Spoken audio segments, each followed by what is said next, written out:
안녕하십니까. 신의균의 국방TV 시큐리티 뉴스입니다. 자, 오늘도 아주 중요한 우리 정치, 외교 소식 알려드리겠는데요.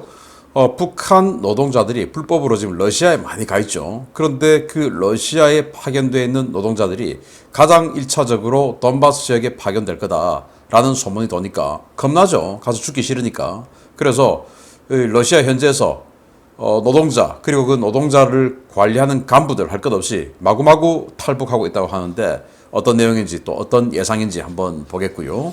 자, 그리고 레오나르도 디카프리오 타이타닉으로 아주 유명한 배우죠.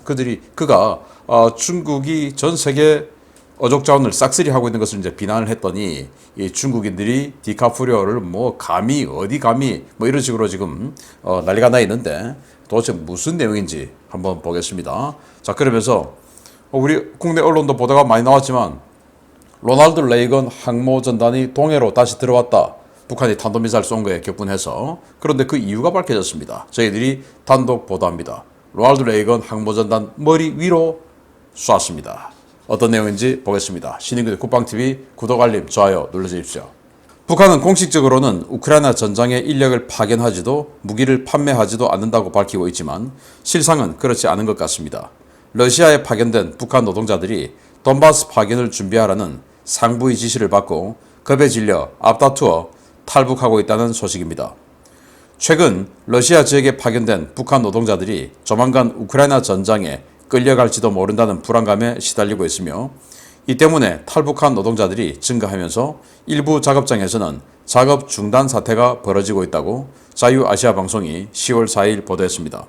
RFA의 한 러시아 내 소식통은 요즘 무슨 일인지 건설 현장에서 북한 노동자들이 보이지 않는다라며 돈바스 지역 이동설로 어수선한 틈을 타 노동자들 속에서 탈출하는 사람이 많아지며 지부 차원의 내부 단속이 이루어지고 있기 때문이다 라고 전했습니다. 유엔 대북 제재를 위반하고 러시아에 노동자를 파견한 주체는 북한 대외건설 지도국 7촌국과 8촌국, 국가 소유 기업소인 대흥지도국과 항공연합위원회, 당 호텔관리국, 국방성과 국가보위성, 대외경제성, 경호업성 등인데요. 이들은 각기 다른 루트로 노동자들을 러시아로 파견해 외화벌이 사업을 해왔습니다. RFA 소식통은 각 기관들은 적게는 30에서 50명, 많게는 200명 이상의 노동자를 한 개조로 묶어 공사 현장에 투입하는데 9월 초부터 이들에게 우크라이나 돈바스 파견 준비 지시가 내려갔고 이 지시 이후 노동자들은 물론 이들을 관리해야 하는 간부들도 연쇄적으로 탈출하고 있다라고 전했습니다. 북한 노동자들의 이런 탈출은 현지에서 외신 접촉을 통해 우크라이나 전황을 잘 알고 있기 때문인데요. 노동자들은 돈바스에 갔다가 목숨을 잃을까 두려워 탈출하고 간부들은 돈바스에 가봤자 현지 괴뢰 정부들로부터 돈을 받지 못해 충성자금 과제 수행 실패로 북한 당국의 처벌이 내려질까 두려워 탈북하고 있는 것으로 전해졌습니다. 현재 유엔 제재를 위반하고 러시아에 파견되어 있는 북한 노동자 숫자는 2만여 명에 달하는 것으로 알려졌는데요. 간부와 노동자를 막론하고 급속도로 증가하고 있는 탈북 문제가 북한 당국의 새로운 골칫거리로 떠오르고 있습니다. 분명히 유엔 대북 제재 결의안에는 그 러시아도 찬성을 했던 결의안에는 더 이상 북한 노동자들을 받아서는 안 된다. 유엔 회원국들은. 그리고 지금 기존에 있는 노동자들도 비자 연장을 해주면 안 되고 다 귀국시켜야 된다라고 했었죠. 그 귀국 연장 한계 기일은 이미 2년이 지났습니다. 그러면 지금 현재 북한 노동자들은 전 세계 어디에도 있어서는 안 되는 거예요. 그런데 중국과 러시아에 제일 많죠. 러시아만 해도 한 2만 명. 그런데 그 러시아에 있는 2만 명 정도가 가장 우선적으로 돈바스 파견될 거다라고 하니까 이들 지금 이제 러시아에서 그래도 나름 뭐 구글이나 이런 해외 언론들 접할 수 있죠. 그런데 우크라이나 갔다가는 죽을 것 같고 또 러시아 모병 군인들에게도 러시아가 월급을 못 주고 뭐 이런 상황 다 알고 있지 않겠습니까? 자기네들의 생존과 직결된 상황인데 얼마나 열심히 검색해서 보겠습니까? 그런데 그럼 여기 가면 죽겠는데?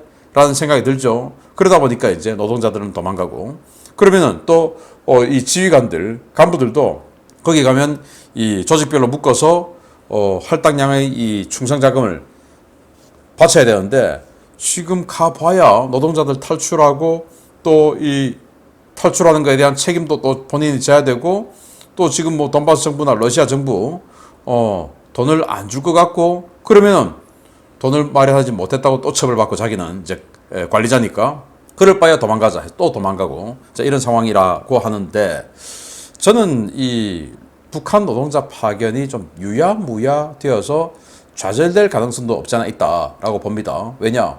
분명히 이 돈바스 지역, 도네츠크, 루한스크 쪽에 북한 노동자들이 가는데 그건 유엔 결의안 위반이다라고 하니 러시아가 뭐라고 했냐?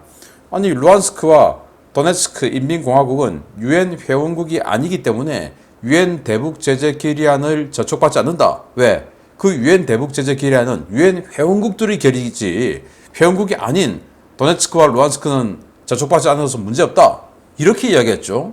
그런데 지금 러시아는 9월 30일부로 도네츠크, 루한스크, 자포리자, 헤르손 이 4개 주를 전부 러시아 연방에 편입한다 라고 선포했죠. 그러면 지금 러시아 주장으로는 러시아 연방입니다. 국제적으로 인정받지 못하고 있지만, 그러면은 자기네들이 러시아 연방이라고 선언하고는 자기네들이 도장 찍은 사인한 이 유엔 대북 제재 결의안을 스스로 어기면 안 되죠. 그래서 조금 이 뭔가 제도적인 벽에 부딪혔다. 저는 그래서 북한 노동자들이 못 갔으면 좋겠다라고 생각을 합니다. 왜냐하면 그래야 러시아가 북한 노동자 안 보내주는데 거기다가 반대급부를 제공할 리도 없고, 또 이러한 딜하고 같이 북한이 탄약이나 이런 거 보내주겠죠. 그런데 그런 것들 못하고 하다 보면 러시아의 전쟁 내구력이 약해지고, 또 북한도 이 노동자들을 보내주는 대가로 식량이나 이런 것들, 또 신무기 이런 것들을 지원받게 될 텐데, 지금 뭐 수호의 30 이야기도 나오고 있지 않습니까? 그러니까 그런 반대급부를 받지 못하면 이 북한 군사력, 재래식 군사력이 더 강해지지 못하고, 또 북한이 지금 식량 위기가 심각한데 그 식량 위기를 해소할 수 있는 그런 모멘텀을 갖지 못하면서 북한 정권의 위상이 흔들리는 이런 상황이 올 거거든요. 그래서 이 딜이 부디 실패하기를 바란다 라는 말씀을 좀 드리고 싶습니다. 두 번째입니다. 우리나라 근해 어족 자원을 싹쓸이하고 이제는 전 세계 바다의 어족 자원의 씨를 말릴 기세로 불법 조업을 하고 있는 중국 해상민병 조직에 대해 국제사회 차원에서 대응해야 한다는 목소리가 점점 커지고 있습니다. 유명 헐리우드 영화 배우인 레오나르도 디카프리오가 이 문제를 지적하며 중국 불법 어업 문제가 이슈로 급부상하고 있습니다. 중국은 지난 20년간 원양 어선 규모를 수천 척으로 확대하며 중국 근해의 어족 자원을 고갈시켰으며, 이제는 세계 곳곳의 바다로 나아가 불법 어업을 계속하며 타국 어업의 지속 가능성과 지역 경제에 치명타를 주고 있다는 레오나르도 디카프리오의 지적에 대해 중국인들이 거세게 반발하고 있다고 에포크 타임즈가 현지 시각 10월 4일 보도했습니다. 디카프리오는 자신의 트위터에 뉴욕타임즈의 9월 29일자 보도를 공유하면서 중국의 불법 조업이 세계 각국의 수산업 경제는 물론 해양 생태계를 위협하고 있다고 지적했는데요. 해당 트윗은 중국 SNS를 통해 급속도로 공유되면서 중국인들의 거센 반발을 사고 있습니다.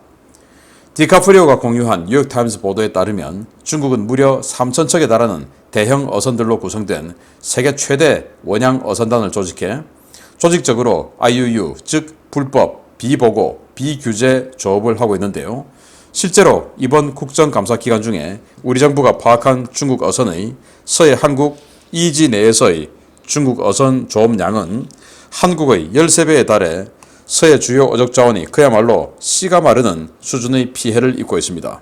중국은 어족 자원과 각국의 주권, 재산권을 보호하기 위해 유엔 식량농업국 주도로 체결된 항만국 조치협정, 이른바 PSMA에 가입하지 않고 국가어업지도국의 통제를 받는 해상민병 소속의 어선단을 꾸려 전 세계에서 IUU 조업을 계속하고 있는데요.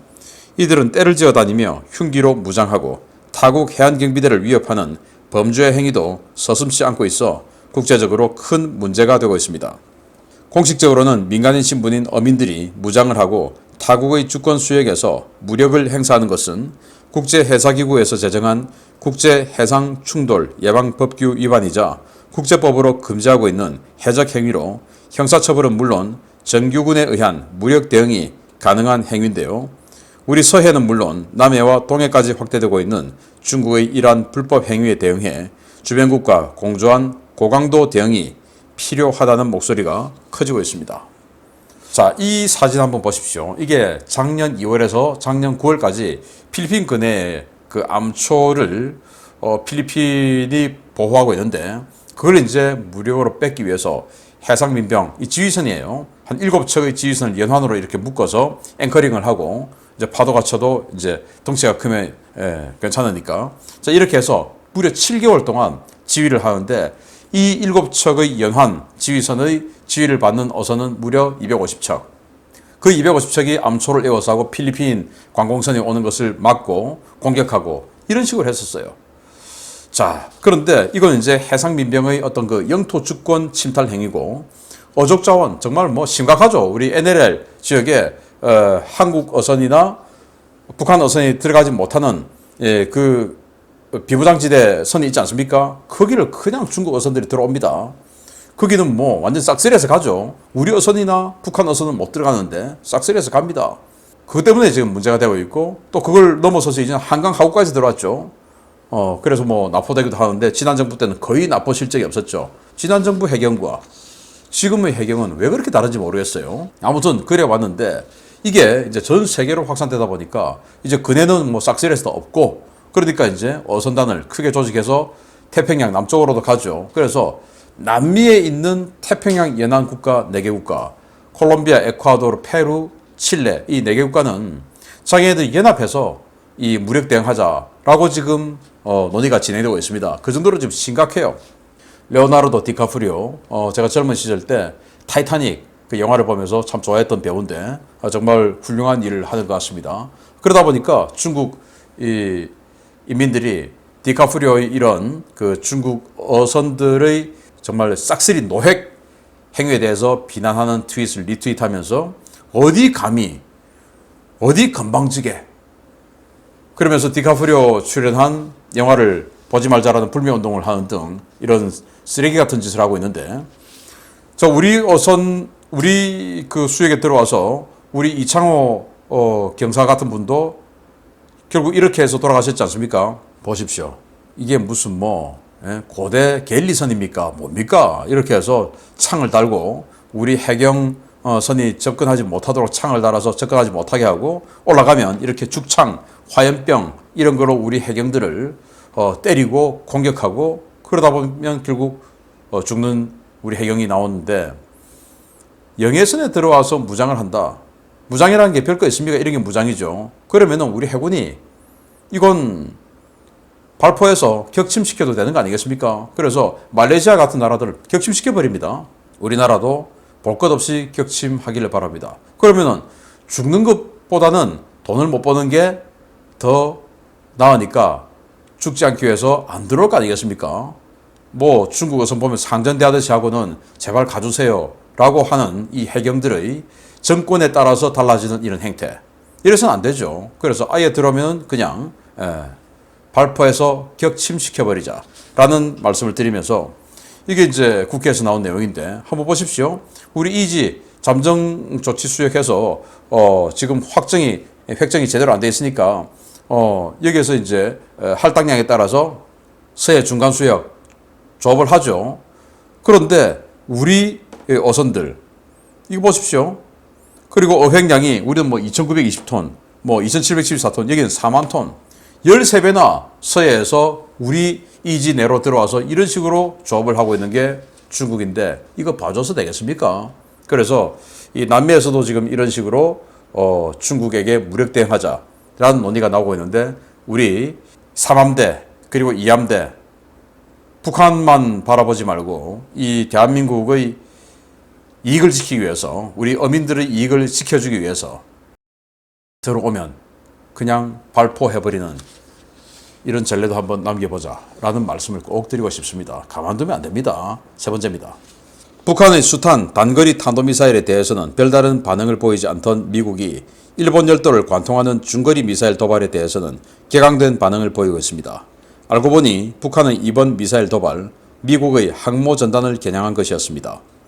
북한의 이번 장거리 탄도미사일 발사는 국제사회에 대한 중대한 위협이자 도발이며 미국은 이번 사건을 다루기 위해 유엔 안전보장이사회 소집을 요구한다고 린다 토마스 그린필드 유엔 주재 미국 대사가 현지 시각 10월 4일 밝혔습니다. 그린필드 대사는 우리는 일본 영공을 통과한 북한의 위험천만한 장거리 탄도미사일 발사 문제를 다루기 위해 유엔 안보리 소집을 요구했다라며 우리는 불법 탄도미사일과 대량 살상무기 프로그램을 진전시키고 있는 북한의 역량을 제한하기 위한 행동에 나서야 한다라고 요구했습니다. 안보리는 올해 북한의 탄도미사일 발사 도발에 대응해 8번의 회의를 개최했는데요. 북한의 도발에 대해 유의미한 법적 강제력을 갖는 안보리 결의는 불량 국가인 러시아와 중국의 거부권 행사로 모두 무산된 바 있습니다.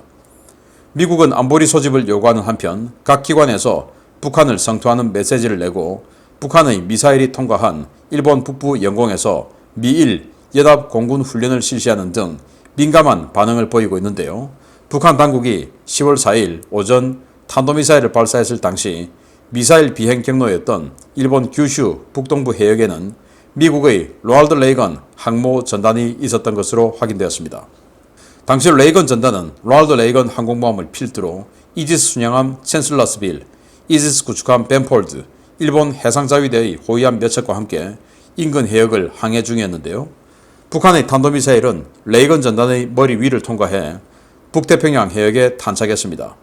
북한이 작전 중인 미 해군 항모전단의 머리 위를 가로지르는 코스로 장거리 탄도미사일을 발사한 것은 이번이 처음인데요.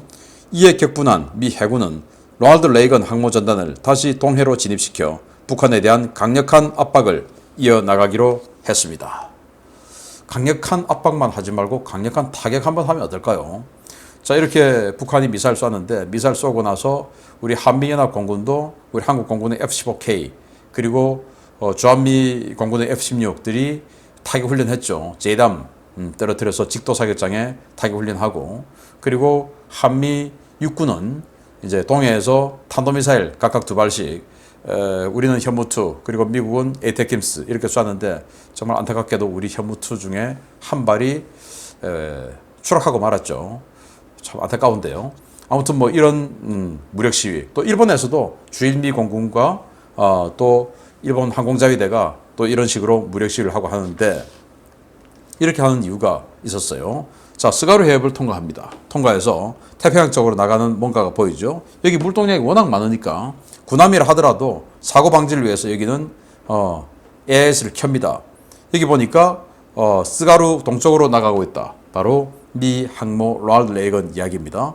이게 10월 2일이에요. 그래서 10월 2일 날 로널드 레이건은 우리 한국 해군과 연합훈련을 다 마치고 헤어져서 10월 2일 날 이렇게 동쪽으로 빠져나갔어요. 빠져나갔는데 자, US NI 뉴스 미 해군이 월요일마다 알려주는 이 항모의 위치 소식입니다. 여기 보면 항모가 이제 스가루 해협을 나와서 태평양상에 있죠. 자, 이때 이제 미사일을 쏜 겁니다. 자, 그래서 미사일이 이런 식으로 날아갔는데 이때 여기에 있었다. 여기 보시면 비행기 항적이 하나 보이죠? 이 시기에 갑자기 없던 비행기가 이 서남쪽으로 이동하는 C2 수송기가 보였는데 이 C2 수송기는 로널드 레이건 항공모함에 탑재되는 연락기죠. 그게 이제 갑자기 등장했다. 왜? 이쪽은 지금 항적이 많으니까 또 이걸 켜야 사고가 안 나죠. 그래서 워싱턴 소식통들은 이 지역에 항모가 있었을 것이다 라고 측정지었습니다. 그런데 여기를 지금 미사일이 날아간 겁니다. 그런데 지금 미국이 완전히 빡쳐서 다시 동해로 나갔던 항모를 다시 동해로 집어넣었는데 그러면 머리 위로 날아가면 요격하면 되지 왜 요격 안 했냐? 요격을 할 수가 없었습니다. 왜냐하면 SM-3 블락 2A를 탑재한 군함이 있었다면 970km에서 1000km 고도로 날아가는 이 미사일을 요격할 수 있는 최대 사정 고도가 돼요. 근데 당시에 이 로널드 레이건 전단에 있었던 방공함 중에서 탄도미사일을 요격할 수 있는 SM-3가 탑재된 군함은 타이콘데로가급 이지스 순양함인 챈슬러스빌 한 척뿐이었어요. 근데 이 챈슬러스빌은 SM-3 블락 1 그래서 최대 고도 500km까지밖에 못 올라가기 때문에 그 미사일은 1000km 고도로 지나가는 북한 탄도미사일 요격을 할 수 있는 능력이 안 되었던 겁니다. 그러니까 요격을 할 수 없었어요. 당시 뭐 이 지역은 완전히 미사일 경보 내리고 난리가 났다고 하는데 그런 여러 가지 상황 때문에 지금 미 해군은 북한에 대한 강력한 압박을 다시 이어나갈 것 같은데 동해에서 지난 9월 달에 한국 해군 독도함하고 장거리 침투 훈련, 장거리 침투한다는 것은 북한 지역으로 들어가는 것이죠. 그리고 타격 훈련 다 했죠. 자, 그렇게 훈련했으니까 이제 훈련으로 끝내지 말고 훈련한 거 랄드 레이건 들어간 김에 한번 진짜로 타격 한번 해주면 어떨까라는 생각을 하는데 이참에 북한이 한 번 더 진하게 위협적인 도발을 해주면 진짜로 타격 한번 받을 것 같은데 기대됩니다. 해주기 바랍니다. 정은아, 기왕 한 거 확 나가보자. 마치겠습니다. 감사합니다.